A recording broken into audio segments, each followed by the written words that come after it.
Good evening, everyone, and well, I guess it's happy Thanksgiving to everyone in the U.S. And oh wow, do I have a bad? Hang on, hang on. Oh my god, I had the YouTube channel on as well, and I also I could hear this like myself talking. I'm like, oh my god, what is going on? But welcome everyone to Codex, Codex and Curiosities, and Planet 412. Matt and I haven't been together and doing a show together for quite a while. We've both been pretty busy, but here we are back at it again. Matt, take it How you away. doing, Rye? How you doing? It's good to see everybody. I've seen a lot of names I haven't seen in a while, and yeah, it's been a good day here in the U.S. with Turkey Day, and things just got ramped down here for me. So I got free time. I released a new video a little bit ago, and I jumped on with you. So it's a good night, man. Fantastic. Yeah, today was my day as well for releasing a video. I dropped a controversial topic today, which I knew it was going to be. Oh, Yeah, it's one that I'm not going to tell you what it is, but see if you can guess. It's probably the most controversial topic in all of like conspiracy everything. What would that hmm, be? JFK.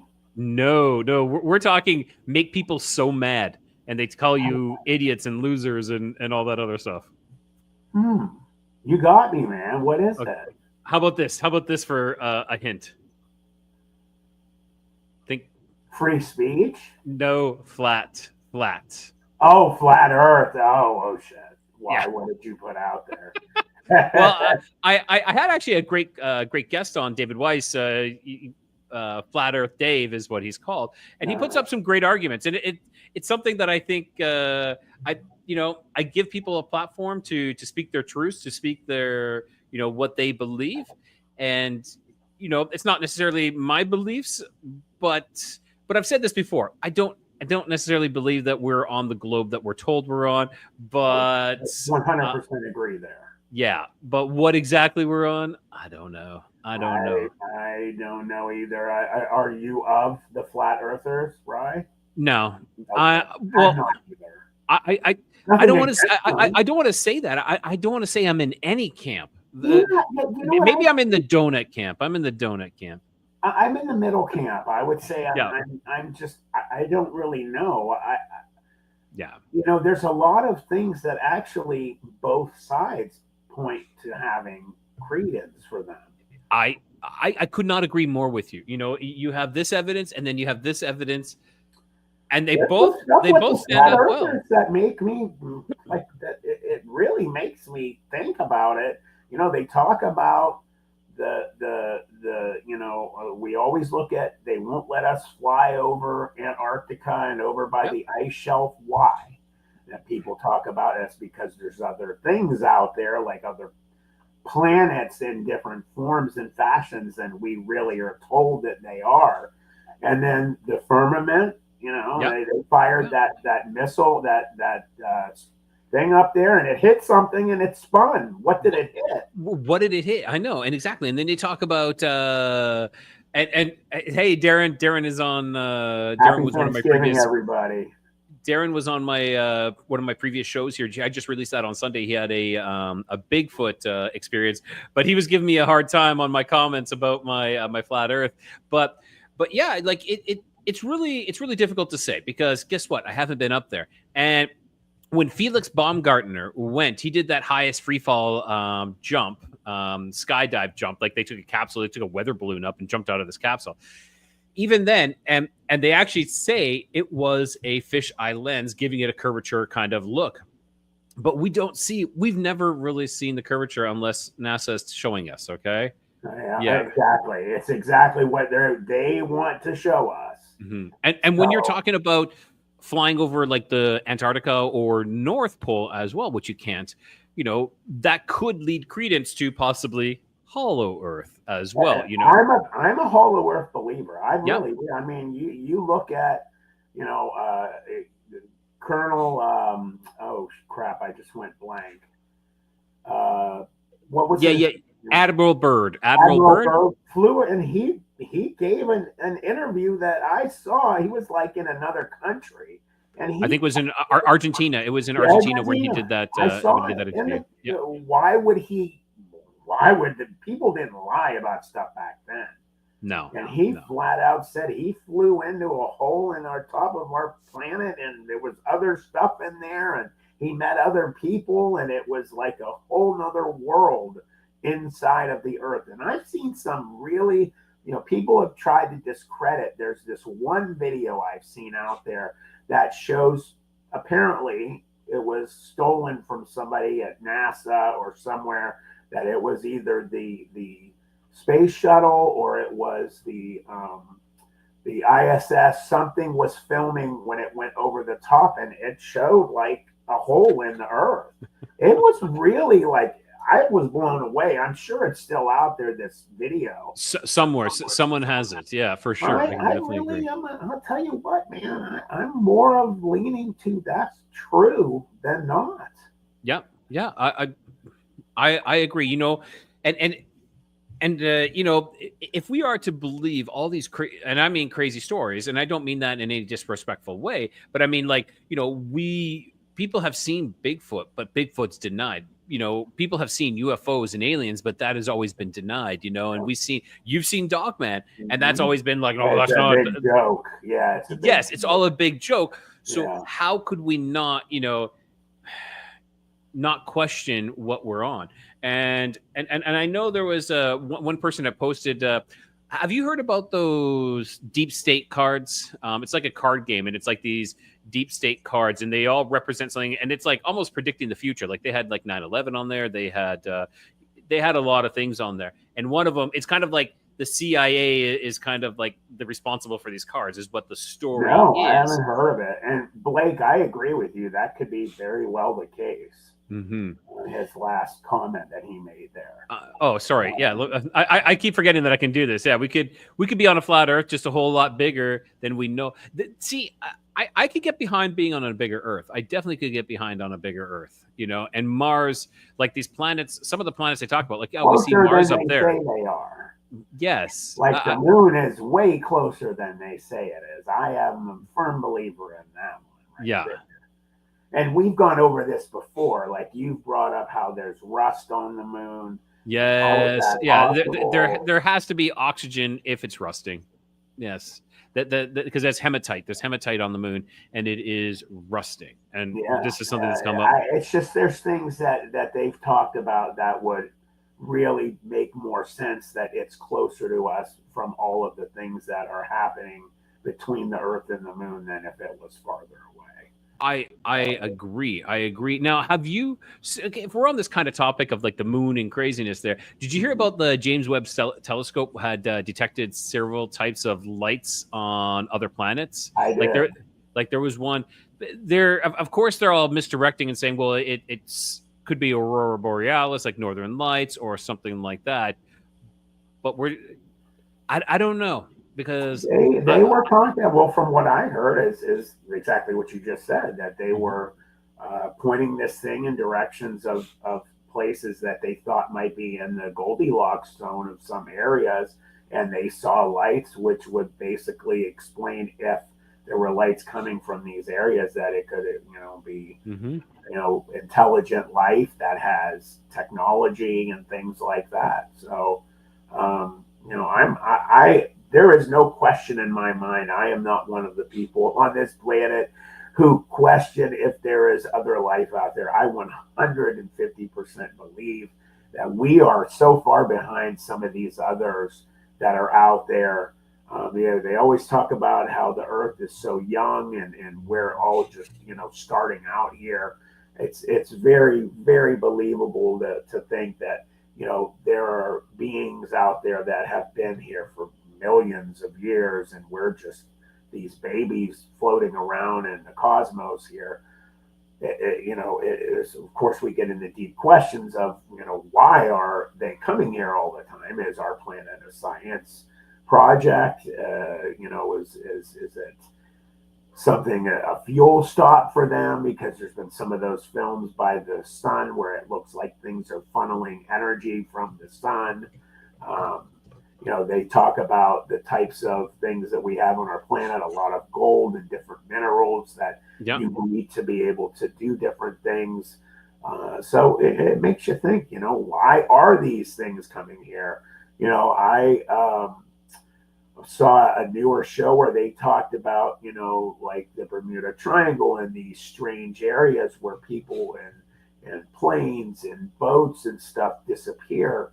And this new information that's out there is that our government and other governments know that there are AI controlled, Yes. like these, Like drones almost is kind of yeah, what you're saying, but not our drones. huge, like what's the word I'm looking for? Like like the ISS but underwater, and they're being controlled by AI, and they put these drones together that get shot out all over the Earth, and we're thinking they're UFOs driven by intelligent beings, that they're actually being sent out by this AI. Like just some sort of probes is what Yeah, they are, is like what you're to, saying. to do whatever to get information for whatever, and if any like boats or military or planes actually come into this one area, that this thing moves only so much by it zaps them and basically destroys them, because you come into its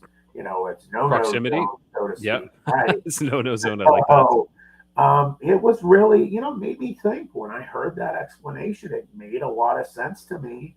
But there's definitely some other science that, there's intelligent life that's checking out what's going on here.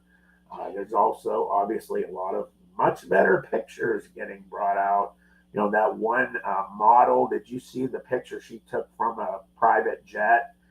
No. It was a smaller, but it was a UFO basically. I don't know if it was one of our more advanced things that we're using, but there's a really good picture online of this model that was in a private jet. She just happened to snap her picture at the perfect moment, and right then something was flying right past her plane, and she got a great shot of it. It was like silver.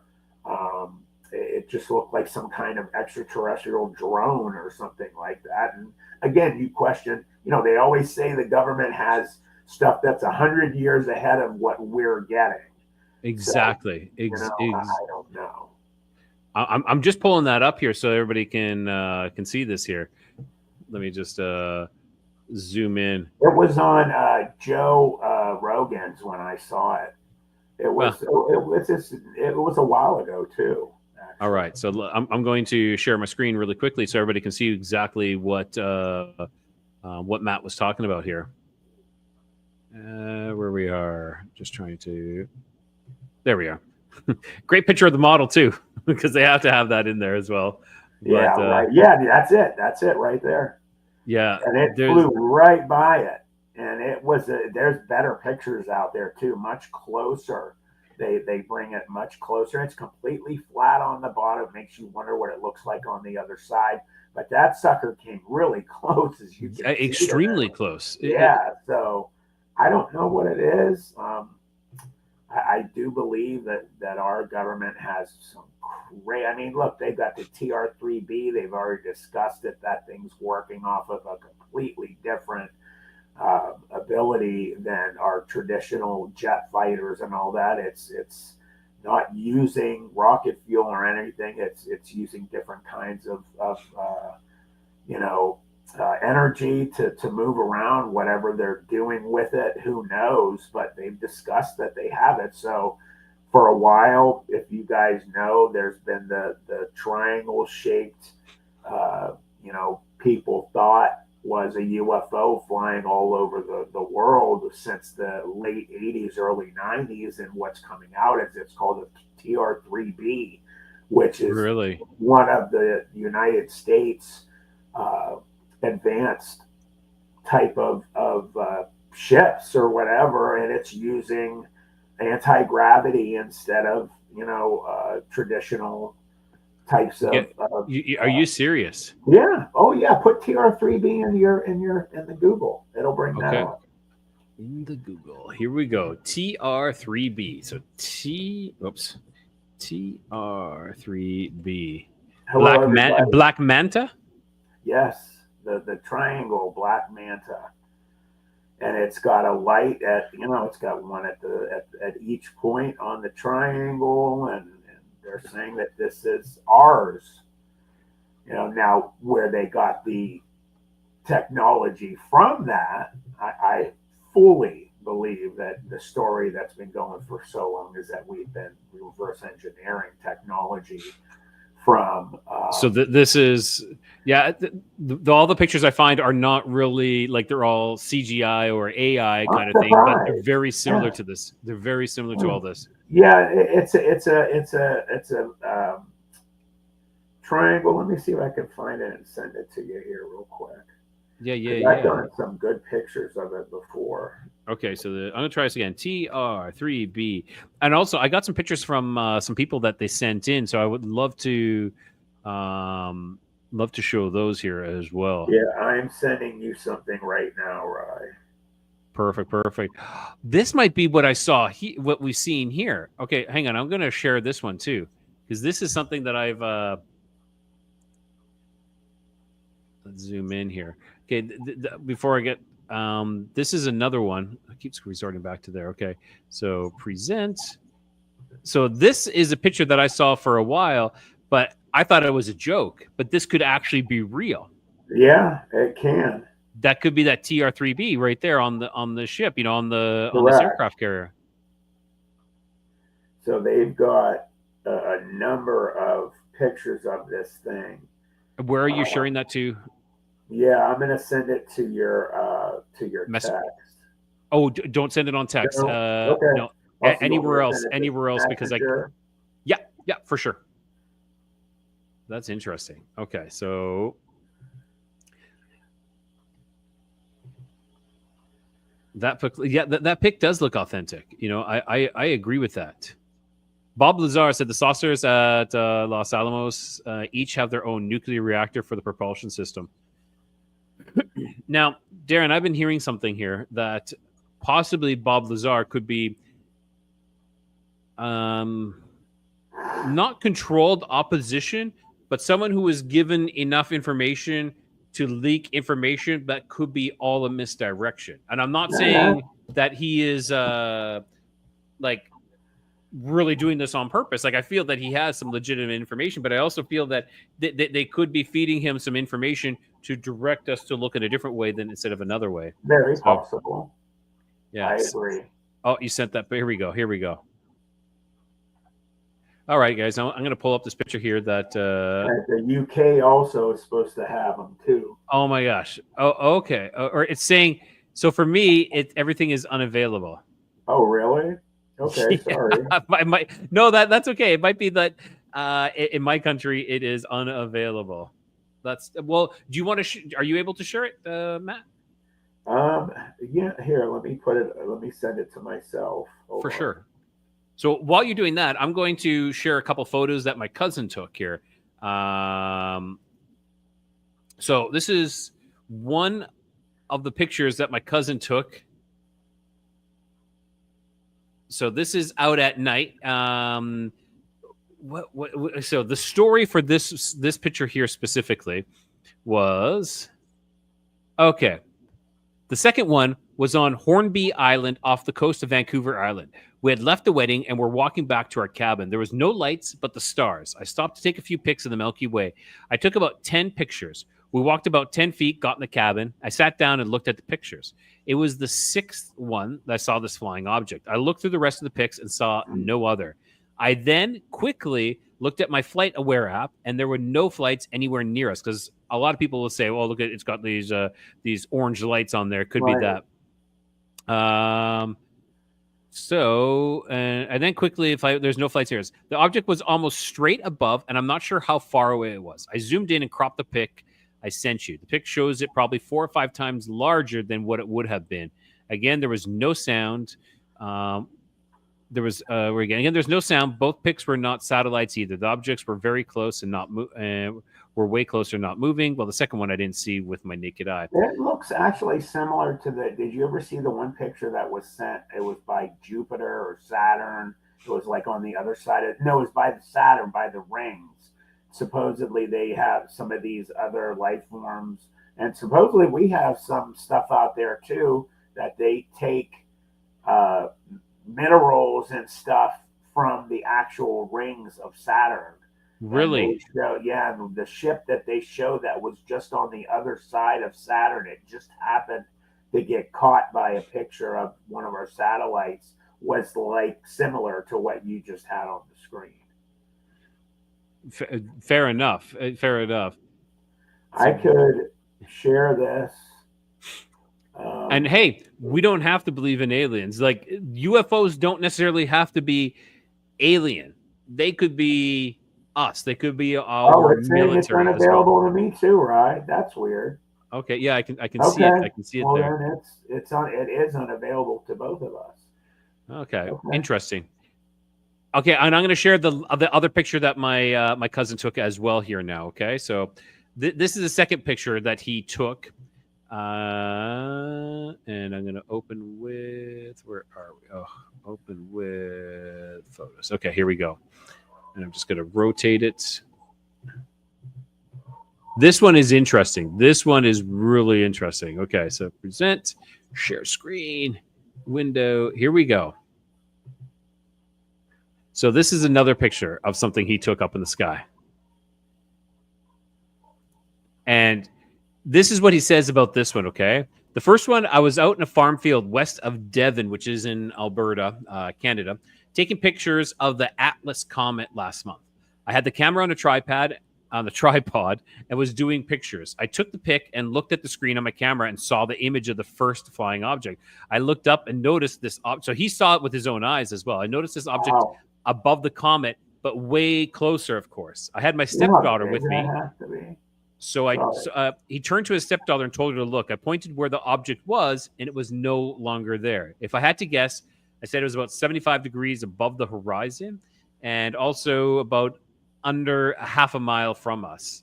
I looked immediately at my FlightWare app again to see what air traffic was near it. There was a plane about 10 east of our location inbound to the Edmonton airport, and we were looking west, so opposite direction. There was zero sound. As I live in Devon, we hear a lot of air traffic all the time.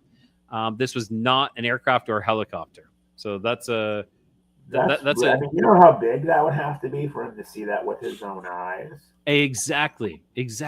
And like with the little other orbs around it as well, that's really interesting. Is that just a greater light in the beginning and other orbs maybe circling it? I don't know. They've had like video I've seen of UFOs of some type that have circling orbs that are like their sensors. They send them out like as that's their to scan everything. So there is the Malaysia flight Emch 370. Yes, that's what it is. Bring that up. That one that was on it was on Merck's thing. He had the guy on there. Yeah, I think I shared that with you. That guy, yes, you have, and I've been following this guy. So this guy is going super deep on this. Yeah. So he believes that a portal was created by these three orbs, but he also believes it's our tech. He does not believe. He believes it maybe at one time, like we discovered it from alien tech, but he actually believes it to be military. That's what he's thinking it is. Yeah, well, it showed anybody that has never seen this. This guy was on Tony Merkel's show. Yeah, and he's like a scientist, and he backs up who he is and all of his, educational background and everything. And he goes into describing that had to be taken from one of the drones, our drones, the recording. Yes, because it was a predator drone that was what trailing. It shows basically is a thermal image of the flight that disappeared in Malaysia, and it shows these balls that are going around it in these symmetrical type of different kind of shapes, and all of a sudden it something opens in front of it like a portal and it disappears. Mm-hmm. And he said there's no way anyone could fake that type of footage that they got from that. So it had to be taken from somebody that's actually flying the drone, recorded that footage. So that's where Exactly. he got it. And most recently, he was recently on Candace Owens, her show as well. And he was supposed to be going on Joe Rogan, but Joe Rogan backed out on Oh, him. that's But too bad. yes, I but wonder why. on Candace Owens, he goes into, because Tony Merkel's was about a year ago, I think. It was close to maybe a year ago. Yeah. So he goes into so much more detail now. Yeah, It's dude. I'm like I gotta listen to this, and it was excellent. It was amazing. I Yeah, was so floored by everything he said on Merck's show, so I'm going to watch that for sure. yeah, That's disappointing because Joe Rogan it makes you think he has so many more people that he touches. It makes you think that somebody get in touch with him and say, we don't want you to touch this. exactly. I think some people get scared about it, and and so he goes, like I said, he goes into much more detail. Like, he believes that the MH370 caught fire. He actually believes that because there is an eyewitness saying that she did see a smoke trail coming from this, and there is a potential that when the Predator drone is following it, they think it is, and because it had a load of lithium-ion batteries, and they're notorious for Right.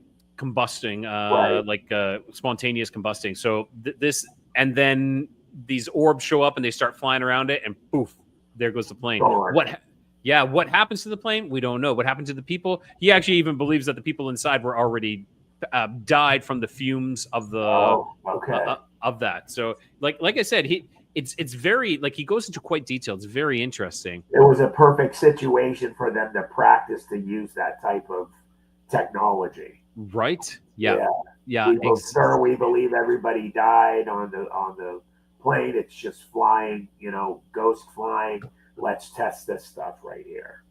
Okay. I agree totally. Now I got another video if you're ready to watch. Yeah, for sure. So this is not my cousin. This is an upcoming guest of mine that I had.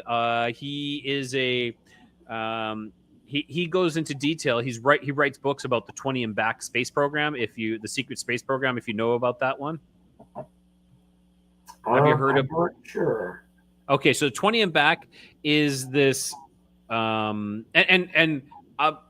it's this alleged experience where you get abducted, where the people out of the gifted program get abducted, and they take them away for 20 years, and you actually are part of a black ops space program. I have heard this, yeah. And then they bring you back. So, but he and his son recorded this out behind his place on, I believe it was Lake Ontario. So I'm going to share this with everybody. So here we go. Well, dude, I'm down for you including me in some like world-shattering information. Let's roll, man. And let's do it. I'm really down for it. I don't want to leave my family, but I'd like to know some crazy stuff out there. I agree.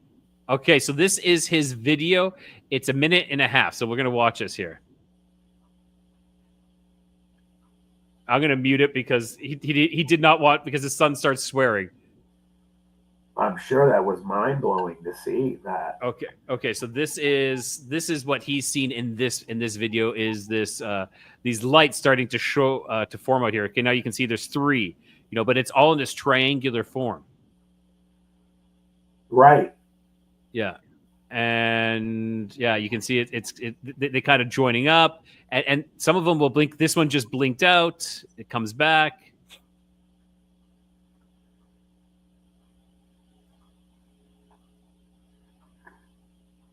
You can see that. Look at it. They're blinking out. This one is now moving this way. Like there's one moving over here. There was 3. Of course, there was 3 up here before. Now there's 2. Where were they when this happened? So this video was in Ontario. They were on a cottage on Lake Ontario. Okay. And now we can see that other one is for like view of the sky and everything. Oh, exactly. So we can see, there's lights in the sky. That's the best we can say. There is lights. You can actually see a black. Well, you can see where the actual solid form of the ship is as well. it's almost darker than the sky behind it. It's kind of sticking out a little bit. I can see the shape of it. It is interesting. And then like these ones here, like what is going on up here? Yeah, it's too bad he didn't have like a tripod to hold that steady. Yeah, Yes. yeah. People are getting better though with their stuff. They really are. There are a lot of sky watchers out there. People are getting some really advanced stuff out there. Good. I mean, the stuff that people can buy. I mean, and that one guy that does the moon videos, like he has one that brings it all the way up to the freaking like he could see some of the things that are on the moon. He's shown some of the buildings and the glass domes and things that are there. You know, people that question that there really isn't anything on the moon. You need to see some of the other films out there, man. There's, you know, Exactly. we get deep in that. You know, some of our own astronauts have talked about their stuff that's on the moon. You know, you look at the most famous one when they first set foot on the moon, when they came back, they sure didn't look real excited to be there. They looked real upset and like they were sick and they were like upset about something. And what it was is they supposedly told them, don't talk about what you saw on the moon. Just pretend like it was just a nothing. And they had this earth-shattering secret that they weren't allowed to share. And you can see it when they're sitting up there when everyone's interviewing. They look like they're like what they just did didn't happen. Like, Really? Yeah. Oh, yeah. You need to watch it. It gives you a whole different view of watching those old films. Yeah. Yeah. I've seen some of the people that like I just said. There's a guy that has this super expensive telescope, and he makes YouTube videos of the surface of the moon, and he's caught ships flying across the surface. He's gotten close enough to show some of, like I said, some of the things that are there. It's really wild, man. They're hiding a lot of stuff from us. Of course, and just want to say, yeah, BJ Lapierre. She's shared with me a lot of pictures and videos as well. BJ's she has I love BJ. She's got some great evidence. That is for sure. It's really cool. So Matt, what else is new? Have you had any other? You know, I know you're well known as the Bigfoot. Oh my God, the Dogman guy. You know, who's had that experience.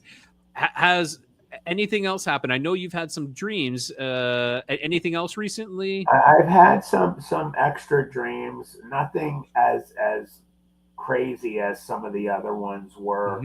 I'm planning to go and start going to some spots. I'm going to go to where I had my experience, even though the actual structure has been destroyed.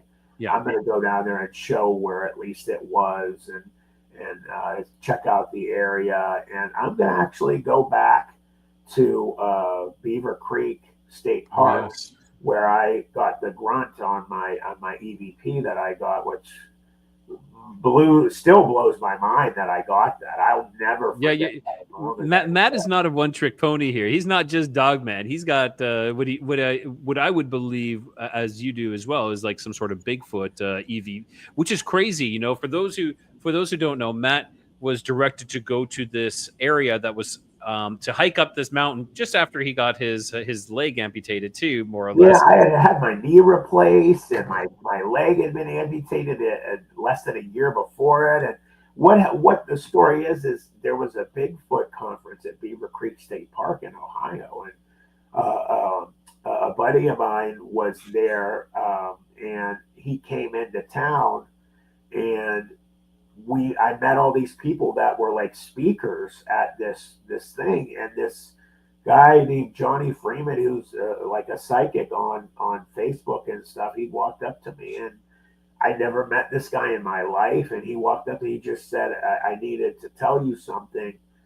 You need to go walk up that hill. There's supposed to be a portal or something up there, and I'm getting all this information. He said his name, and I'm a psychic, and and of course you never meet someone in your life and you're meeting them. The first thing they say is, "I'm a psychic." You're thinking about what's going on. And I'm like, Yeah. okay. And he's like, you need to Yeah. go up there. A lot of people don't lead with that, right? Right. And I was like, okay, so you want me to go up there? Let me tell you a little something about myself. And I told him what happened to me. He said, I understand. You don't have to go, obviously, but I'm just telling you that I'm getting strong readings from things that are saying you specifically need to go up there. I thought about it for like 20 minutes, and I thought about what happened to me when I was 14. And I said, you know what, hell, I'm going to do it. And I had crutches, and I used crutches. It took me a half an hour to get up to the top of this thing. And it was painful and hard. And I got there, and I sat on a fallen tree, and I started talking out loud, hoping that I could see something or whatever. I said, I don't know what I'm supposed to do. And then nothing was happening. And right before I started to head back down, because it was getting dark, I said, you know what? I see all these shows where they make these EVPs. So I have, everyone has a cell phone, it records stuff. And Yep. I have a thing on because I'm a sports broadcaster too, and I interview like coaches and players. So I opened the program and I just started talking out loud. And is there anybody out here? Thank you for letting me be here. I'm here. I don't mean you any harm. I had no idea what I was supposed to do, and I played this thing back. And if you go to my channel, Planet 412, the second video I ever released is you won't believe what happened at Beaver Creek State Park. I got an EVP of a grunt, what anyone in the world would expect a Bigfoot to sound like when they grunt. And it wasn't me who made the sound. So I was alone at the top of this thing, and there was nothing around me. So I don't know if this thing was like in another kind of like, slice of the dimension. They say these things can step in and out of our realities and go through portals. There was nothing around me. I didn't make the sound. Something did. Yep. And it was incredible. It blew me away. So I've had a lot of things happen around me.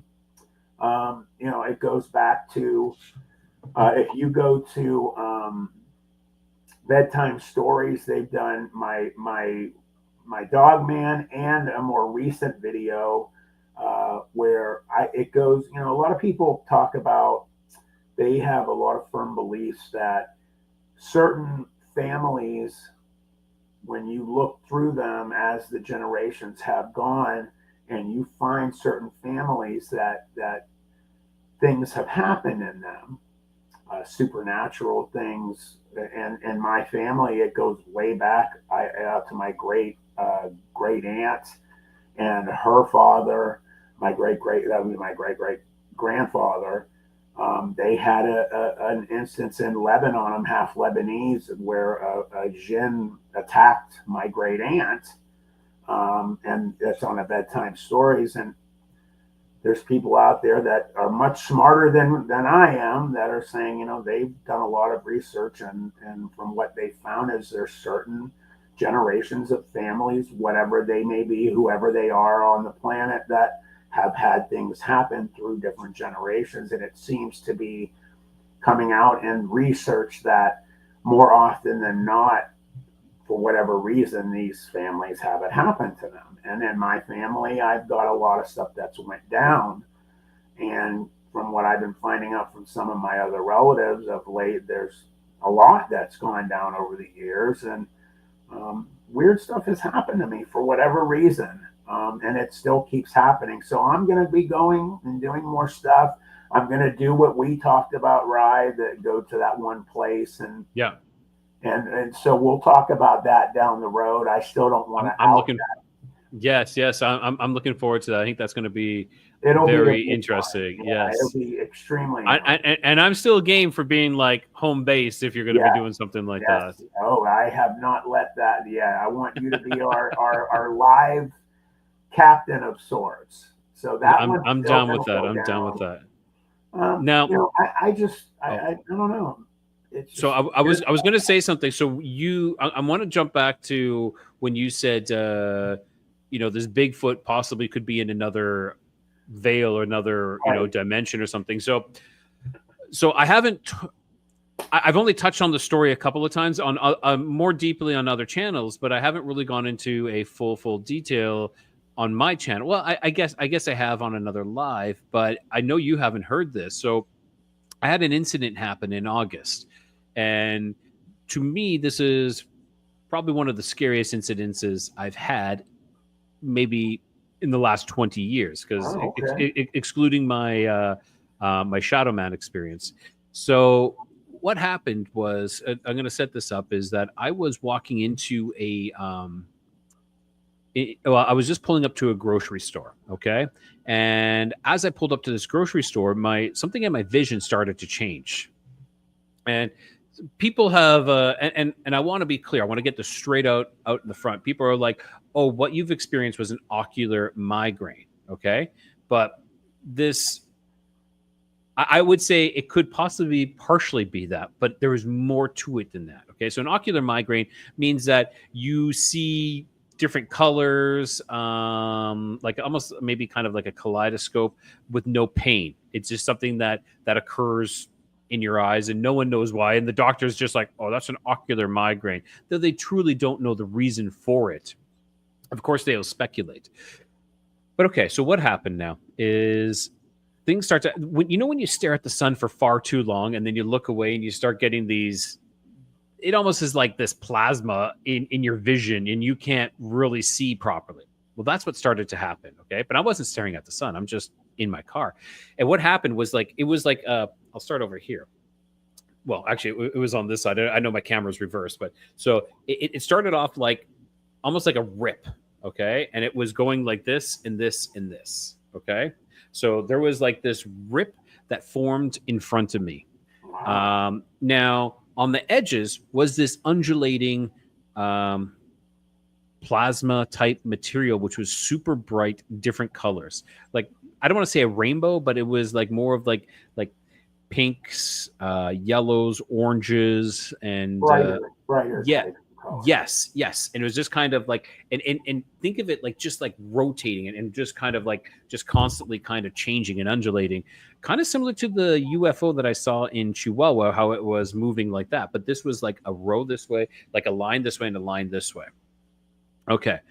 So this started to form in front of me and I'm like, play it cool. And I got to go to the deli and I got to get bacon and cheese. So I'm standing in line at the deli. Okay.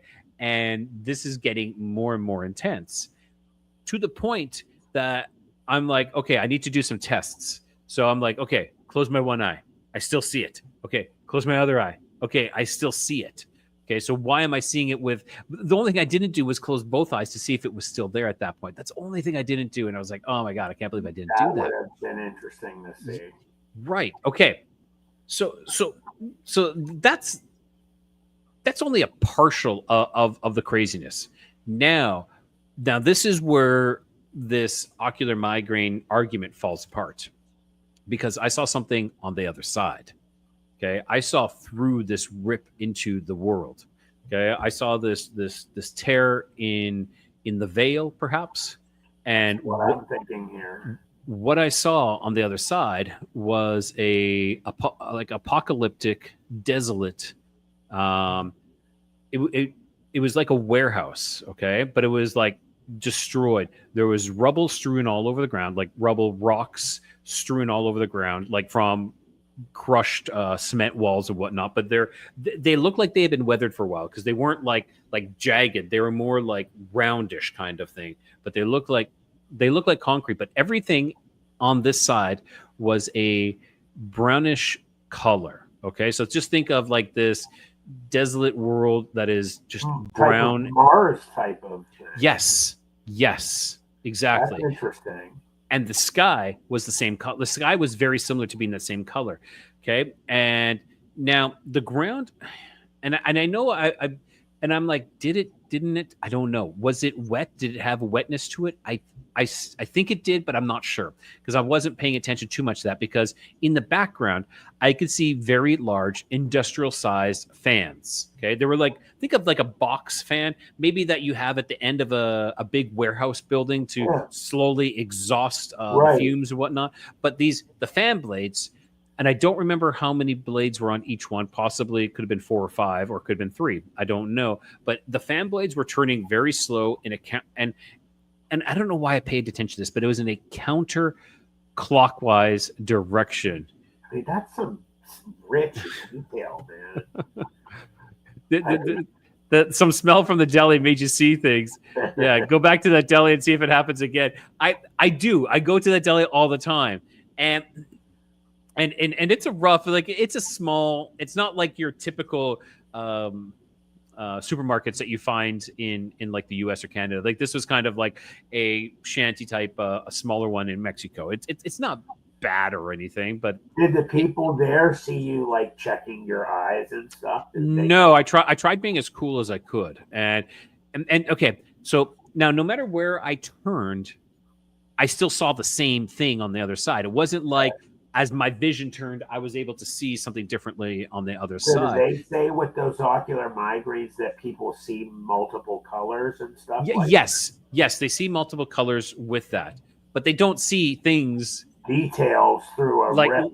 Yeah, yes, that's exactly. Really wild. And I was talking to, I think it was Susan Leinberg. You know Susan, right? She's always commenting on our show and whatnot. Yeah. And she gets them herself, and she said that she's like, oh, I've had these ocular migraines before, and I'm like, what happens if they're one and the same? What happens if an ocular migraine is actually us starting to pierce the veil? Yeah, exactly. Like we're actually starting to see more. Yeah, and then she's like waking up and seeing through the veil. Exactly, and then of course she's like, I mean, not of course, but then she was like, okay, that's interesting. You know, that's an interesting thought. And I was on another show recently with Paul Stobbs. He has he's written a book called the Nephilim Look Like Clowns. Okay, I don't know if you ever heard. Have you ever heard that? No, I haven't.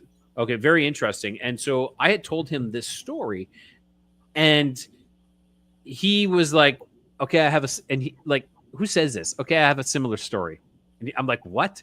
So he had seen Hat Man, and I can't remember if it was like a waking type dream or a sleep paralysis kind of thing. He had seen Hat Man in the same world that I saw into. He says Hat Man was walking down the street, and it was all these browns and everything, and there was like a sign hanging in you know, kind of like one of the chains are broken on it. It's kind of like kind of thing like that. So he himself has seen. I want to go into further detail with him about that because it's really interesting. So I would for sure. And so that I was at the store and that happened. Then I went and I'm paying, and I'm trying to act like everything is cool, but man, I'm freaking out. I would be too, definitely. And this is maybe not the most advisable part, is that I got in the car and I drove a block. I was only a block away from home. I drove home and I parked the car and I went inside. And Did you tell anybody? Well, I didn't really. I told my wife, and I told my wife that I said, I think. What I said to her is, I said, I think I have a headache. I'm going to lie down, and I'm like, so at that point, actually, I started praying to God, and I'm like, you got to take this away from me. I don't know what is going on. I'm terrified. Like, what is happening? And after I did that, I'd say a minute to 2 minutes later, it was gone. And that's some powerful stuff, man. It was extremely interesting, and I posted it on a Reddit, a subreddit, and for me that like it blew up.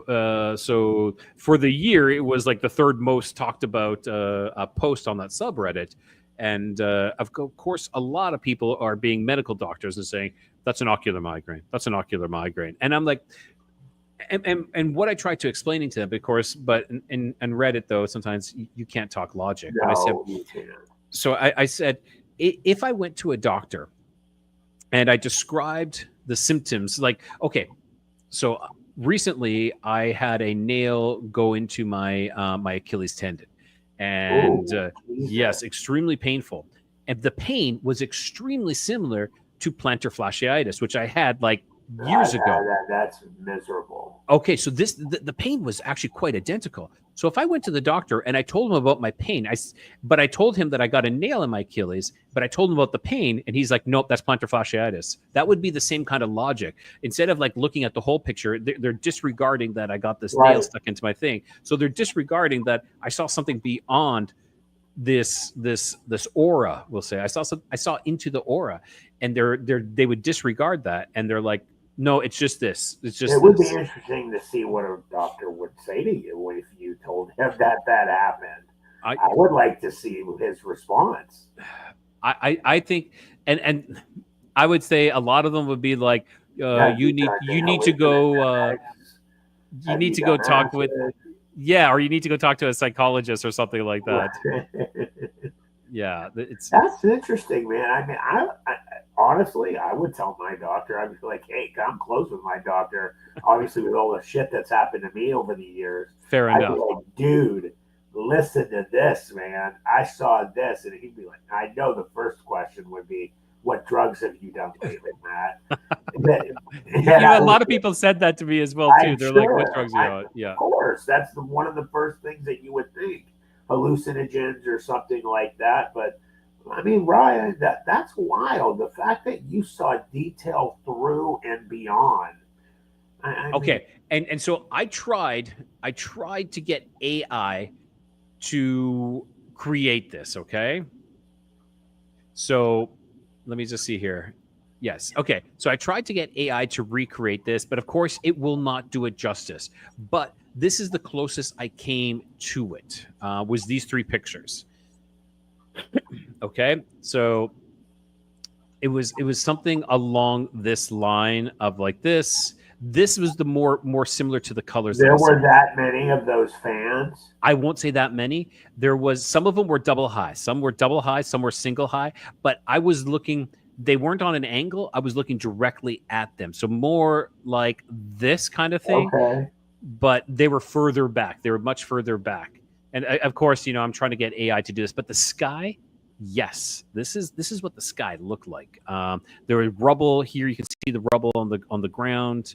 Yeah, so that's is really interesting. I mean, I would love for you to keep me addressed as what you and that guy talk about. So did you describe what happened to you before he said I had something similar happen to me? Yes, yeah. Well, I mean, like, I told him about this, and then that's when he like, that's when he's like, okay, let me tell you about this. So he said he saw Hatman beyond the thing. Did Hatman see him? I believe. Again, you know, I'm not going to answer that because I don't remember. I know, like, we talked about it. And in his channel, I will tell everyone this. His channel is called Understanding Conspiracy. So that is his channel, and his book is called The Nephilim Looked Like Clowns. Why did you say that? Go ahead. I want to hear that. So yeah, the research that he's done. So I've talked to Gary Wayne about this, about the Nephilim into quite depth, and Gary does bring up about how some of them are like pale white colors, and then he talks about like white as bread, and Paul has looked further into this himself and has gone much deeper. Now, I had Paul on, and Paul, who talked about this. That's actually next week's episode that's dropping. So Paul's, he's going to be talking about they look like the Nephilim look like clowns, and he's talking like crazy hair, you know, like big gargantuan smiles. That speaks to me. When you said that before, I was like, "Ooh, I want to hear about why he says that." It's really interesting. Yeah. Paul has done a lot of research into it, and of course, you know, he's not just a one-trick pony. He talks about a lot of other things, but you know, it's really fascinating. Really fascinating. He's done a lot of research into it. Yeah.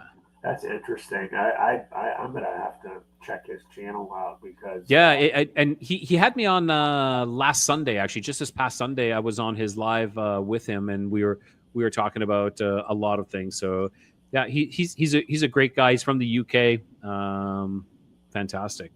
I'll tell you what. I'll be honest, I have a lot of friends, and I've since I've been on different shows, and all the people that I've met from the UK are the nicest people from Europe, and I have Yeah, never had somebody ignorant or rude or anything from there. Always cool.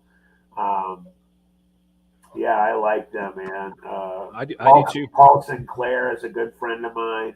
He's a really good guy. He has a great show over there, and he does a good job. But man, I'm gonna have to check him out. I'll have to get this information from you after the show, Rye, about For sure, for sure. Yeah, it's he does these infomercial, like these commercials for his book, like a spoof, like, what are you looking for Christmas? Buy this book. It's kind of like it's all these great hits, and you got to see it. I He can't do it sounds justice, like but he's a really like a intelligent, yes, kind of guy. That sounds up my alley. I'll have to check it out.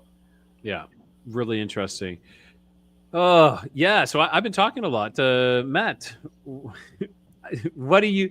What's going on? Is there anything interesting that, or maybe that you have, maybe not experience you've had, but anything that you researched recently that is really caught your attention, or something maybe that's coming up if you have anything? Uh, I mean, I had uh, some. Oh God, I can't even think of his name now. So I have to think about. Hold No, on. no problem. I know I put you on the spot, so sorry about No, that. that's okay. I do it to people too. I did an interview on my channel. I just gotta let me go here real quick and look.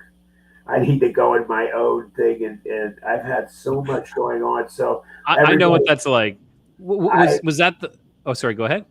no, I was just gonna say everybody that doesn't know me, I'm a sports broadcaster too. So in Ohio, it's the Ohio high school football playoffs right now, and I'm a color commentator, so I call games. It's been Was really that? busy.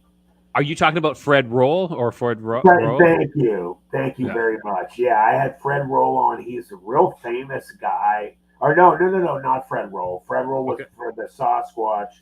Um, my bad. Hold on. In the Alaskan wilderness, right? Yeah, Preston Dennett is the guy that I'm referring to. Okay. I have a video. It says they lied to us. It's got like an older picture of a UFO on there. Preston Okay. Okay. Dennett is a real famous ufologist that he's on all types of shows, like some of the real famous shows out there. Um, you can name them that deal with aliens and high strangeness, and he's been on it. And he's one of the world's like top minds on USOs. And I just, I've been in contact with him. He's a really nice guy, and he's one of the people that got me that information about these undersea things that like I brought up about the uh, there he is right there, and he is super awesome. He's super intelligent, um, and we just have discussed a number of things. And one of the things, like I said, I talked about earlier about in the that's undersea, controlled by these AI. Uh, I like that. I like that. I find that really really interesting. These unmanned AI. they were put there for a reason by somebody Mhm. else. So Yep. that's one of the even deeper things there. So, there's a lot of stuff going on. Things, changes are happening here in the United States. Either people are happy or not happy about it. But the guy that's taken over has said that he would be, um, you know, Like disclosure kind of thing. yeah, he wants to give exposure out there, and I hope he does. Yeah, Uh, we'll see. Like that's the bottom line. Like I know a lot of people are like, yeah, this is great, or some people are terrified, but you don't know until it actually happens. right. That's what I want to say is like, like I could be excited because he's actually going to do it, and I really hope he does. Like release all this information, but I don't know until it actually happens. I'll have a lot of respect for him if he does get that done, because Yeah. You've had some of our ex-presidents who've just given a little snippet, like they make a little joke, or you had Obama was on Jimmy Fallon, and they made that famous comment about, well, the aliens won't let me do that. So, and he was like, whoa, we could go deeper. He said he wouldn't go deeper on it. Bill Clinton talked about it. Then the most famous one of all I've put on my channel before is Ronald Reagan had that famous speech he gave at the what's it called, where all the different countries go, at the UN or the something UN, like that. And he talked about aliens, and about I often think what would happen if we had a alien invasion, something along those lines, and how we would all look beyond our differences and come together. And might I say, has there not been an alien invasion? So he basically said to the whole world, they're here, and they swept it under the rug. It's one of the most mind-blowing comments that I've ever seen in my life. And the fact that people don't talk about that is insane. Yeah, you guys can look so many things up. just get swept under. So many things just get swept under the rug. They do. Yep. And like we talk about things in the past, and we talk about historians in the past, like maybe like Plato. We'll take Plato. Everything that he said, he's written, we believe wholeheartedly. We're like, oh, this guy was a genius. But when he talks about Atlantis, oh, it's just an allegory. It's just a story. This isn't real. And it's like, I think Atlantis was real as hell. They've even shown some of those.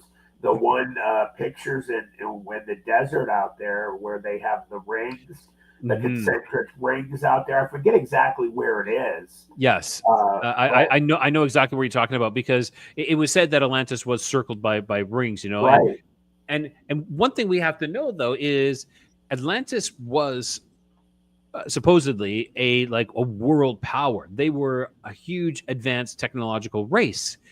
So Atlantis doesn't just exist in Atlantis, okay? Let's say let's go back to colonial times. Like when the British were, the British Empire, were they just in the UK? No, they expanded. They went out to many different areas. So that is when you start getting into like Egypt. Egypt was seeded by Atlanteans. Mexico, like you were talking into the peninsula, was allegedly seeded by Atlanteans as well. And I believe this. I really do. And not to plug my show again, but I have another guest who's coming on who goes into much detail about this. We're on your show, right? So you can plug as much. Fair enough. Yeah, it's Visions of Atlantis. Michael Lapierre. He Lapierre, or I'm messing it up, but he's written a book about this, and he actually lives in Mexico now as well. Visions. Visions of. Well, they talk about how the Aztecs disappeared and all that stuff too, and that there's some stuff coming out that some of those people that these races have disappeared. That they just got on a ship and they went. And they just gone. Yeah. Sorry, I think it was by VJ's last name, Lapierre. I said Lapierre, but it's Laflemme, Michael Laflemme. So I was distracted there. Sorry, but yeah, like what truly happened with them, and I have a book actually that talks about when you're talking about like these, like the Mayans and Aztecs disappearing. Yeah. I have a book, but this is just a work of fiction where they believe that the world was coming to an end, and so they actually left. They left the planet, and then they came back, and that's what the story is all about. But and you have whoever, I forget who it was that you have like built into the mountains, and like the civilizations they built in the underground and in the mountains, and all those people disappeared, man. They were gone. The theory, yeah, because Chichen Itza was here in Mexico. Chichen Itza was a very like a huge populated area, Right. and they all disappeared. The theory that we're being told is that they polluted the fresh water because below in the Yucatan here in the peninsula, we have these things called cenotes, which are freshwater kind of like reservoirs, and they're just amazing. But the theory is that with that many people, with the sewage of the people, it actually polluted their. It killed That is the themselves. theory, but I believe with that size of and that type of planning, that I don't think that was a problem. I don't think that was really what caused That's everybody to leave. interesting, though. I mean, it makes sense that that could happen, and I Mhm. have seen those before. That I've seen on some of the shows, like Josh Gates went and swam into one of those before, and it was crystal clear. And Yeah. they talked about those things. In fact, the one that they went into, they said it was cursed, and then people like that go in it have problems that happen to them and things like that. But yeah, I've seen what those are. I agree, they're amazing. My buddy Caesar just showed up. He just commented on your Batman light there. Thank you. Beyond the frequency. Yeah, that's Caesar Pagan. Yeah, so yeah, and the cenotes. Yeah, I've swam in a bunch of them. They're really amazing. They're really cool. Very beautiful. Some of them, it's like going into the womb. Is what they say. Is because like some of them, it's like a little entrance. You have a hole in the ground, and there's a ladder, and you climb down. It's a big cave underground, right? Yes, and then you jump in, and there's one that I went into. You go down this ladder on this one side because there's a hole there, but right in the dead center of the cenote, above it, like the water above it, there's another hole, and there's like light shining down, and Like it it's was purposely made that way. it is magical. It is That's magical. really cool. Yeah, I wonder if I have. Oh shit! You know what? I got a picture. Let's. Why not share? Why not share pictures? Absolutely. So this here is the ladder going down. So I'm going to share that here. Boom. And here we go. So this is the ladder going down into it. Oh, cool. Yes. And then Oh, this. wow. That's so cool. Yes. So That's this really is. awesome. Yeah. So you get to swim in this, and you got to. They're like, please don't go pee in the water. It's like really clear, like fresh. Yes. Water. Extremely. Yeah. Extremely. Yeah. And these are actually roots from a tree that are stretching down to try to, get to the water. Yeah. Yeah. So what makes these things so clean? Is it the minerals in the soil and stuff that they filter? So they filter through they like this is huge. So they filter. So the water comes in. Of course, it's going to come in through here, but it's also coming in through the rocks, so it's being filtered as it comes through the rocks, and it's picking up minerals as well. So this is all limestone, and it's just eroding away the limestone and making these huge caverns inside. Limestone, by the way, is also always brought up to be connected to supernatural events as well. So you are correct. You are correct. Yeah. So these here are these cenotes, and that's really cool. I love how the roots of the trees are growing down to the water that they know it's down there. Exactly. Yeah, you can see like these ones here. They're in the water. They're getting their water. That's awesome. Yeah. Oh, and me. Yes. Okay. We don't need to see that. That's really interesting, and that's just blows my mind. And I think it was Josh Gates on one of his shows. I forget which one. Like I said, yeah, he had Destination Truth, or then he had. I loved his show. I really do. Expedition Unknown is Expedition Unknown. Yes, Expedition Unknown. Yeah, so one of those he did it, and it was like I said, it was supposed to be haunted, and there was like other things about it.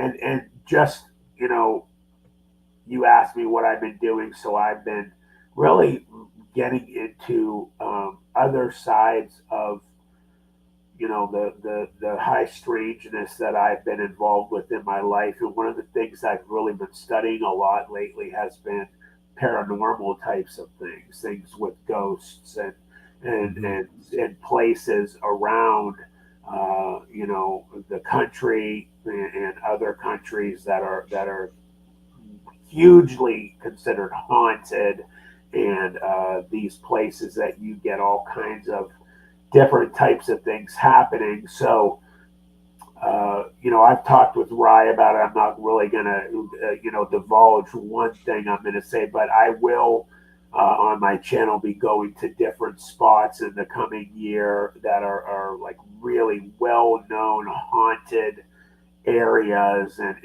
hopefully I'll be able to set it up so that maybe I could be doing it live and bringing all of you with me. And I talked to That's be Rye super cool.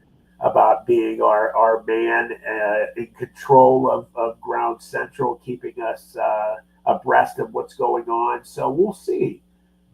But yeah, that's been something I've been really interested in lately, and I've been really looking into that side of things because when I lost my leg, not long after it, I had a near death experience. I had bled out, and I died for over 90 seconds, and I had a near death experience. I saw my mother and father, who are no longer with us, and it was a real event that occurred, and that's really, had such an effect on me and my life uh, that I've just been really interested in trying to learn as much as I can about things like that. So, Beyond the Frequency, check it out. You want to learn what Planet 412 is? Come see. Come Yeah, over to the 412. exactly, Caesar. Go check out Matt's show. He actually describes why he went with Planet 412. If you're wondering why he picked 412, Planet 412, what episode is that? Where you? Because I think you go into an episode or something. I don't know if it was a live or what, but I'll I tell think, you guys yeah. here. What it is a lot of people think because I live in the Youngstown, Ohio area, and I live an hour from either Cleveland or Pittsburgh, and in Pittsburgh 412 is the area code. A lot of people are like, oh, that's because you live over there. No. So going back to when I was a kid, I lived at an address 412 Laura Avenue in Youngstown is where I grew up. The house is no longer there. It doesn't exist anymore, but the address was 412. And then what's weird is as I got older through the years, things had just kept happening with this number. My dad played the lottery and won the small amounts of lottery money, nothing grand. But he won a couple times playing 412. And then, as long as I can remember, and it's been happening more and more lately, I will look at the clock every day, and I will either get one or both times during the day that 412 is on the clock, and I'll look at it when it's exactly 412. And it's happening so much more frequently. It's freaking me out lately.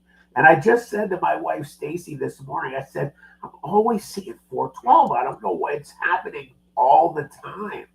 And I looked up the meaning of the word of 412, and there's a guardian angel that has the numbers assigned to it. That's 412. And when I read about it and the meanings of the number, it was like it described me. It would freak my wife out, and she's not one person to be really into supernatural stuff. She's very hard to get into that stuff and believe that stuff. And when I read it to her, she was like, "Oh my God, that is incredible!" And it just blew our minds. So that's basically where the 412 comes from. The number is just connected to me in so many different ways. So that's where it Fantastic. is. And you know how we're talking about being on limestone. So in the area that I'm in, it's known for, like, literally my house is built over limestone caves. And the area is known for I'm going to butcher this, but I'll just say, um there was the La Cueva del Toro, which is the bull's cave, and it was inhabited by a very old man, not a man-animal hybrid like the Minotaur of Crete, but it was the locals believed this man bull was a Mayan shaman or sorcerer who transformed into a colossal bull at night, terrorizing the community. So this is my house is built over these caves that this shaman lived in. Yes, so it's interesting because we had some issues with some moisture coming through the floors, and our builders kind of was saying, well, this is why, it's because the moisture is in the cave. It's coming up from underneath, and that's what's happening to your cement floors in your basement. Well, not like we don't have basement; it's like on the main floor on the level there. So it's interesting. Hey, Grandizer just brought up to my attention. I didn't have my right microphone connected. She said I sound weird, so I'm like, well, I am sick, but I actually just checked my settings and it was on my computer microphone. So I hope I sound better now. It should sound a lot better. You sound amazing. It sounds amazing now. It wasn't connected. Why didn't I say something in the beginning? I wish you would have. I was like, it kind of sounds bad, but I'm like, I think is that what you're? Yeah, it sounds a lot better. No, it wasn't connected. I my settings were set to the computer one. So thank you, Grandizer. I appreciate it. I'm glad I sound better now. But I've got a sinus thing going on too. I thought maybe that was what was. No, it was my mic. Oh, damn. Matt sounded like a villain. Yeah. Well, I don't want to give up my other day job. Excellent. No, that's good. Yeah. So what was I saying? We were saying, I was saying about like the caves and whatnot, and that's really interesting. And then 412, we went into 412 and all the history of 412. It's really, I like when your channel has a good tie. Like there's a tie-in with your name of your channel, or like there's something solid there. And so it's interesting, and we were talking about the limestone, and that really blows my mind. Right, you're right, Grandizer. Yes, I will always look from now on too. I'm always paranoid when I call football games because I have to make sure, because I have a roadcaster board, and I have to make sure that's hooked up the right way. So I'm always real anal when I'm calling games. I should have checked it today, so that will remind me from now on to do it. It happens. Hey, better now than when you're in the middle of like an interview or something like that. You're like, oh man, yeah. But the limestone, it definitely is associated with paranormal happenings.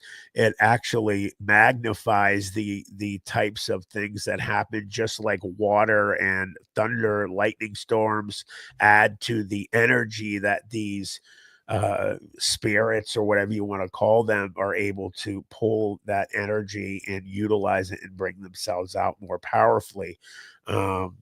So it's just been another side of something that I've been really into. In fact, my wife Stacy just the other day said to me, "Why are you always watching these things about ghosts and all? It's scary." I'm like, well, it's interesting to me. I mean, there's these beings that are able to, and some of these shows, like Destination Fear is one that I really like, and they have recordings of flat out a voice, like, will just blurt out in the middle of a room and there's nobody there. It's incredible. They get these, they hear with their own ears. They're not EVP only, that these things are able to speak out loud, and it's mind-blowing, some of this stuff.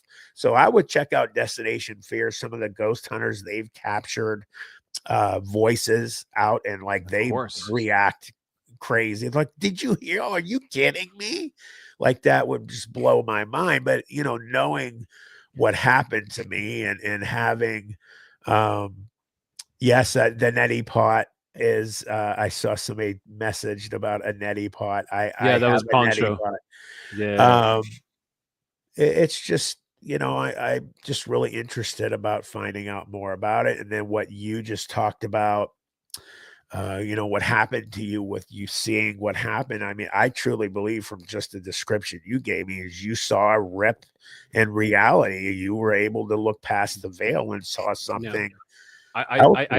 I actually need to go into a little more detail of what I think it is. And this is, I do believe it's this other side where these disembodied spirits inhabit. And I don't necessarily mean ghosts, but I mean like the demonic type of spirits. Okay. And they are inhabiting this type of land. This is what they see. This is the light spectrum that they see. So this is their reality that they see. So you wonder why people get possessed, or these entities are possessing people, is because they're in this apocalyptic world where, as if they inhabited us, look at we get to see. I get to see the ocean. I get to see a blue sky. I get to see, I get to taste a fantastic torta or something like that, or some pan dulce or something like that. So that's what I think. That's what it, and it's just all speculation. That's all we're doing right now. Right. Of course. So that's what I kind of think it could be. I really have no other, I mean, obviously I'm not a doctor or anything, but I have no explanation to me other than you had something shown to you for whatever reason. I've never heard people talking about that they had something happen with a headache or ever that they saw other places across lights that they were having from some problem, like from migraines or that blows my mind, man. That's really incredible. And I'm sure you will, and you said you will look more into it. Please keep me abreast of things that you find out, Rye, about that. That was really powerful. Yeah. And I think the first time of experiencing something like that usually is pretty terrifying. And, I don't want to be like, oh, I don't want to cancel it out forever though. It's because I did do that when I was younger, when I canceled something out, and I, never wanted that ever to happen again because it freaked me out. That's when I had my out of body experience. And I was like, okay, I asked this to be taken away. Now I'm like, well, okay, well, maybe now I wouldn't mind, let me know if it's going to happen. And I don't mind seeing that. Well, you've had 2 events happen to you now. I remember you told me about the other when you were you took your dog for a walk that one time and you had that other thing happen to you. When the whole world shifted on me. Yeah. So you're starting to have a history of these things happening to you. Of these strange kind of occurrences. Right. Yeah. Like, are we living in a matrix, or what exactly are we living in? And I've always thought that, like these dimensions or these worlds are like Russian dolls stacked upon one another. We're one on top of the other.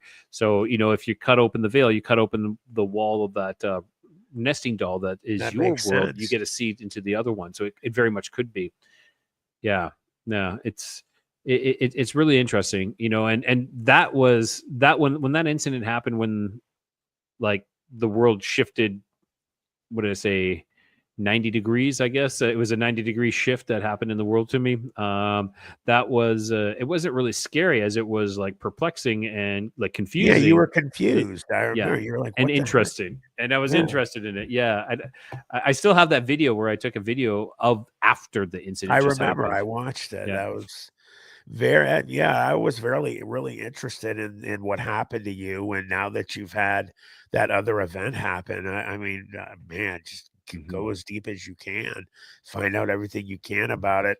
I would actually push you to ask your doctor when you see them next time and say, hey, I'm just curious. What is your thought on this? Just an FYI. Well, I guess, so I don't go see doctors, but my last doctor is a friend of mine, actually, that I'm quite close with. It was, I finally found a good doctor when I was in Canada, but I haven't seen a doctor since. But I'd ask him, but I don't think Western medicine, Western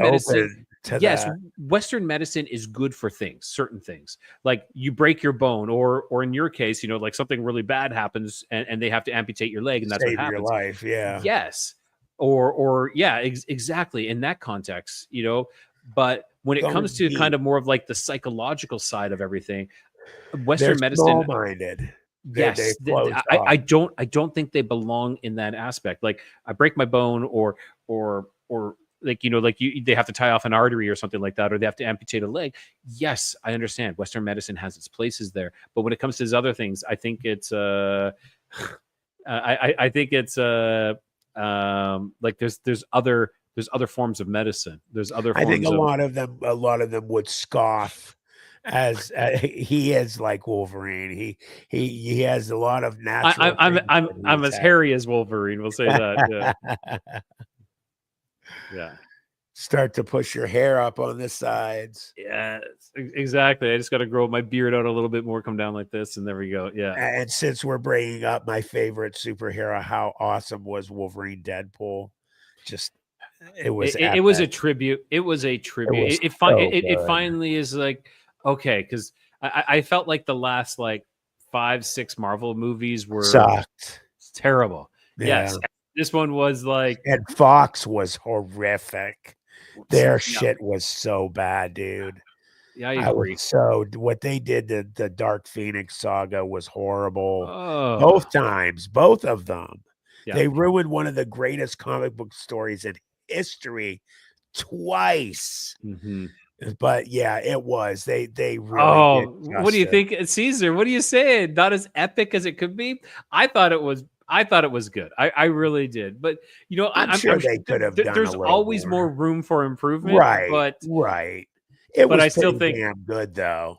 I was like pretty happy with it. my wife really isn't into superhero movies, but we went on a date night, and she's like, "It's your turn to pick."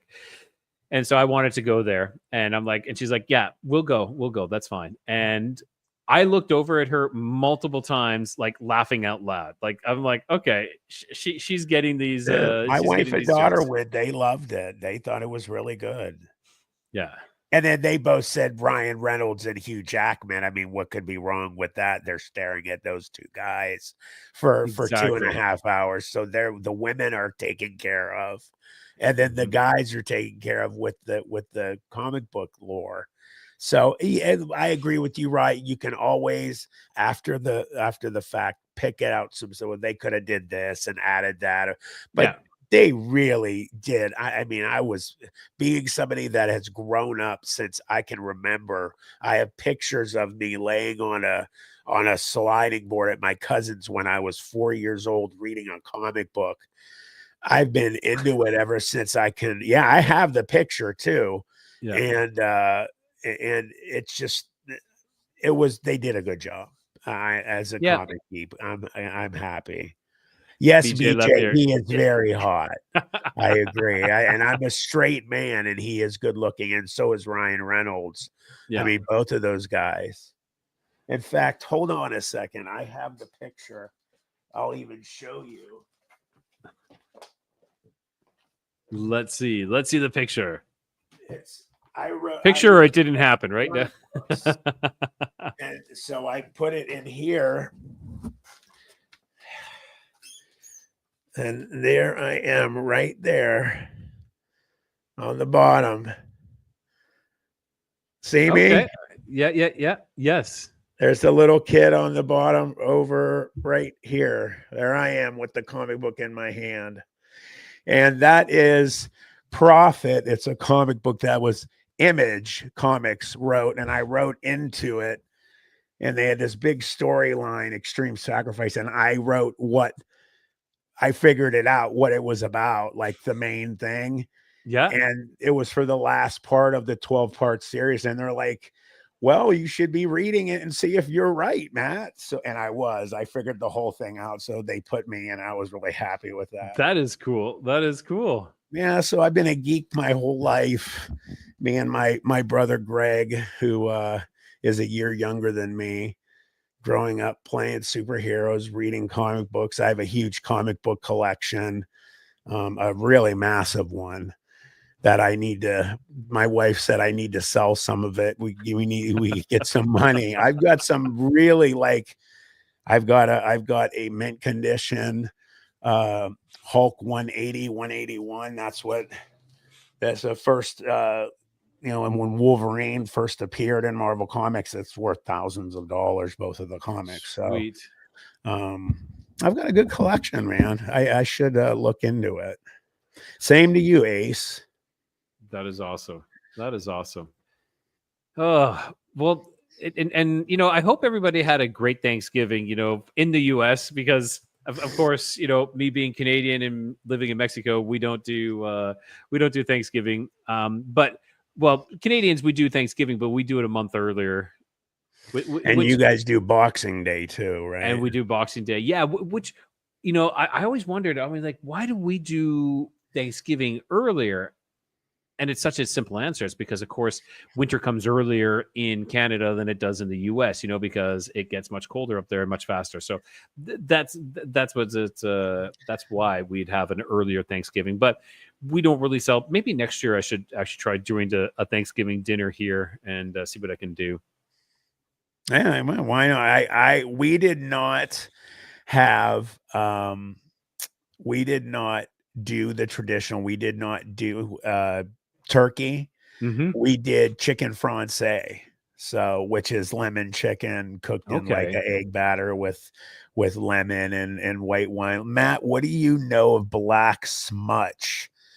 I don't know any. What is black smutch? I have no idea either. Okay, I was reading that. I'm like, I have no idea. I'm gonna have to look into black smutch. Yeah. So Griffin Eagle, if you can expand on that, that would be fantastic. Maybe, or do you mean black sludge or something like that? But no, it's smutch. I don't know.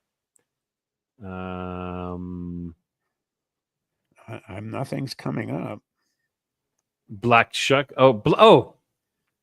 Black dog, transparent hound. So a black dog and a transparent hound. Oh, okay. Well, I mean, you're getting into like hellhounds and things like that.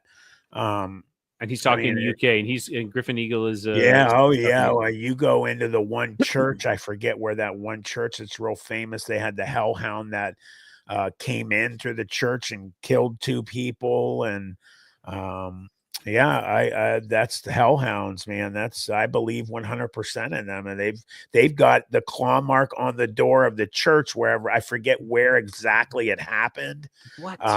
But yeah, they have the claw mark from the hellhound that came into the church. It caused 2 people to have heart attacks and die. A little boy saw it coming through the window, and this thing came into the church, and it was a real hellhound, like flames coming off of it and everything. And did it actually access the hallowed grounds? Like, did it actually get into the church? Yeah. It came physically into the church. It clawed the door open, put its marks in the door that they say to this day you can still see them. And when it came in through, and it was walking up through the middle of the church towards the priest and everything, it caused 2 people to have heart attacks and die, and some other crazy stuff. So yeah, I looked that one up. That's, I forget exactly what church it is and where it is. I think it's in the Devil's Fingerprints, Holy Trinity Church, Blithburgh, England. A legendary ghostly hound supposedly left marks on a place of worship. That's it. Wow. Yeah. That is interesting. I don't see, they don't have a good picture of the claw marks or anything, but that's super interesting. Yeah, really interesting. And the story is a little boy bored, like you would expect them to be in church, looking out one of the windows, was the first one to yell to everybody that he saw this black giant dog coming towards the church, and this thing came in, had flames coming off of it and everything, and like smoke and sulfur, and the smell of sulfur, and which is demonic. And caused 2 people supposedly to have heart attacks and die in the church. So that's the story. Now, if it's true, I don't know. It goes way back, but you know what? I'm one that actually, the more things that have happened to me through my life, I look back on lore and mythology as there's quite a bit of truth in those things. People I back agree. then didn't make stuff like that up. You Yeah. know, it wasn't like now where we have YouTube and TV where people want to get famous and say they saw something they didn't see. Back then it was, you know, just like the Bigfoot paintings in some of the caves, you know, the Indians, how they, the way they explain everything through Yep.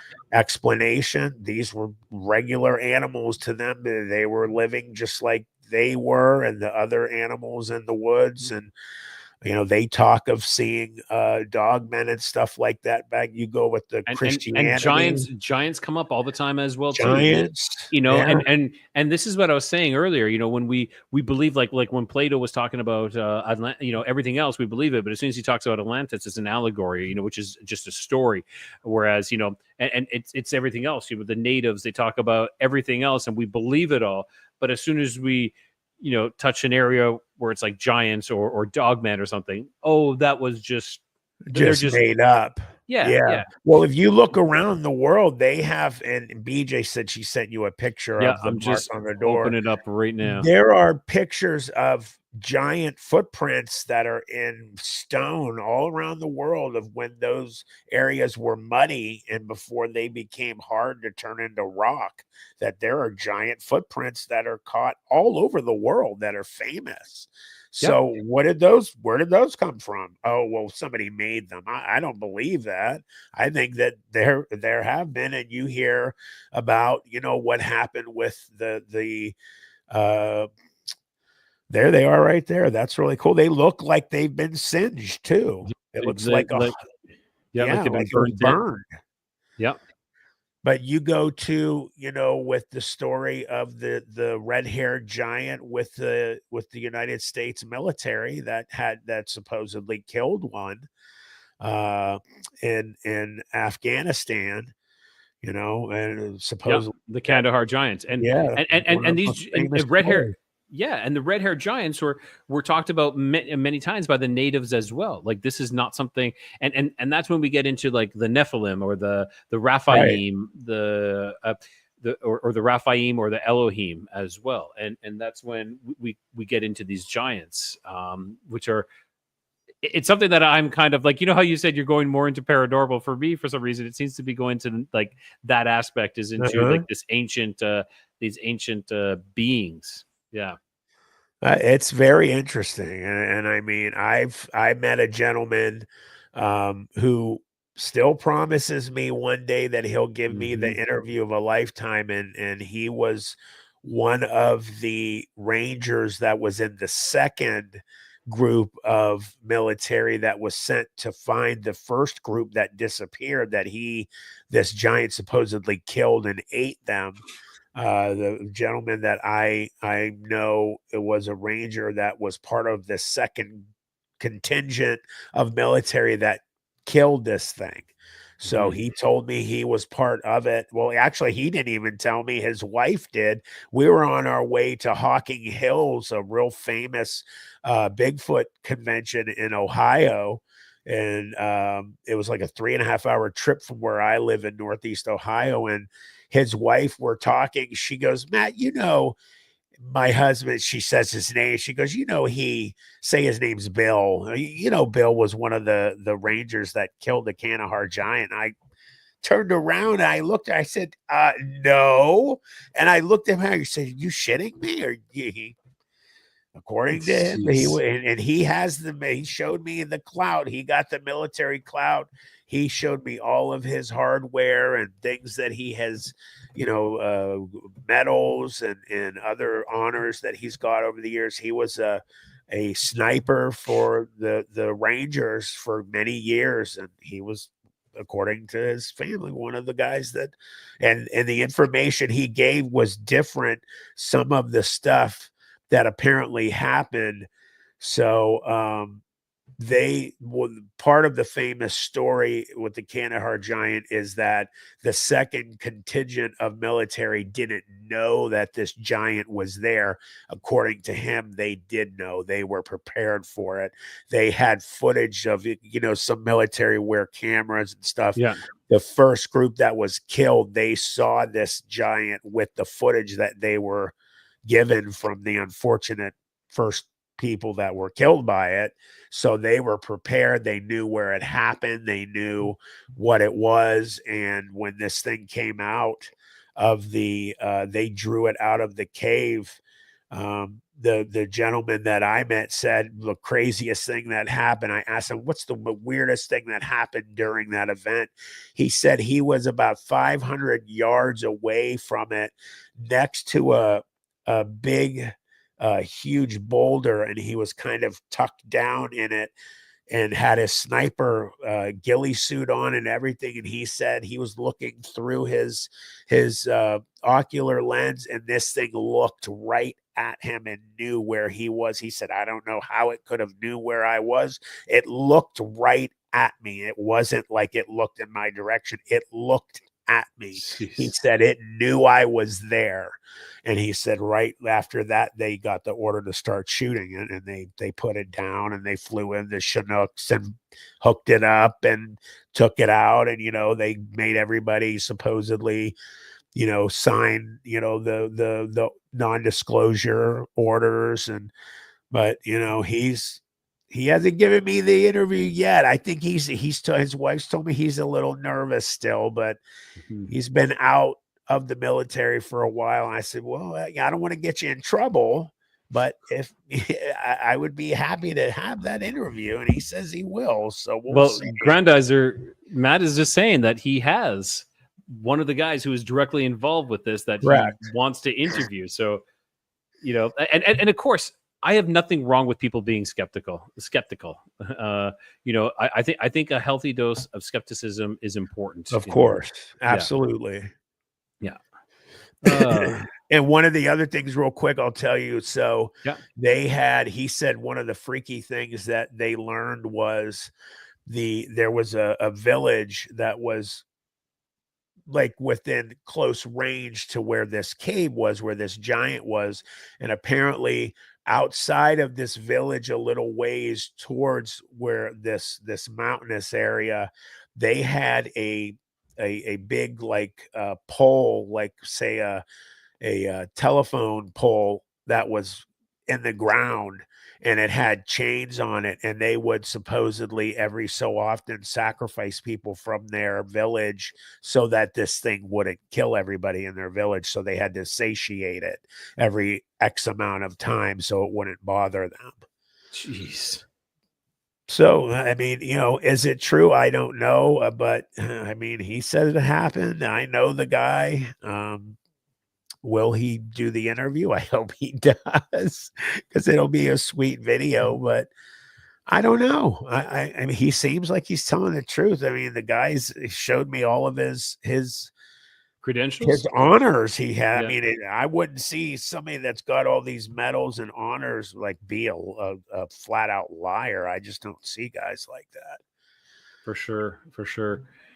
Well, Matt, I'm starting to get a little, I know you're ahead of me. I'm always, it's like the 2-hour mark is kind of where Absolutely. I'm like, okay, I'm I had a great time. Thanks for having me. I did too. Matt, it's been a while since we've been on together, and I always love having you on, and us just shooting the shit and just talking back and forth. I haven't done a live stream in a while, and this got me hungry for it, so I'll have to return the favor and bring you on 412. Definitely. All right, Matt and everyone. I think that's it. Bye, everybody. Yeah, let's hang on. Let me get I gotta find something to sign off with, but I have no idea what to use. Thank you, everybody, for coming by. It was nice to talk. Happy Thanksgiving to all of you. It was. Okay, I'm just gonna sign off with my merch store. Okay. Later, bye, everybody. We'll do it, everyone. Okay, bye.